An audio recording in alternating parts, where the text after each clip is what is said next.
Today I'm going to show you how to build dashboards in ClickUp.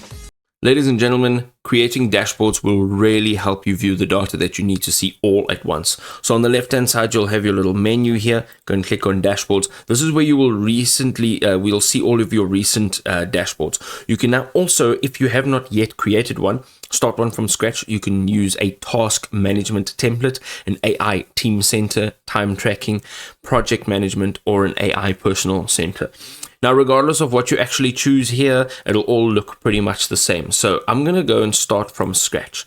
Now, once you start from scratch, you can actually see some of the cards that you can add in here. So let's say you want to add in an AI brain. Here it is. It's now been added onto our dashboard. This is our dashboard. We are in edit mode over here, and you can ask the brain pretty much anything you want. Now, let's say you want to add a card. Top right, you can go and click on add card.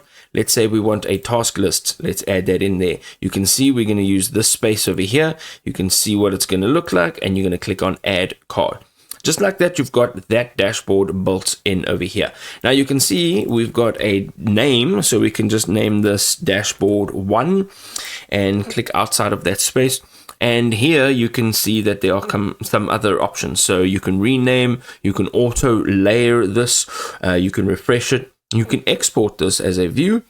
You can download this, you can expand it, and then you can actually have a scheduled automated PDF report of this dashboard to ClickUp as well as non-ClickUp users, which is absolutely fantastic. Again, this is automated, so you won't have to do this all the time on your own manually.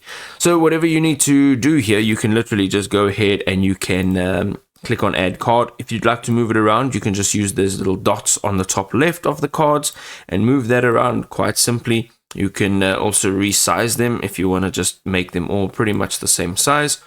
And that's how you create new dashboards.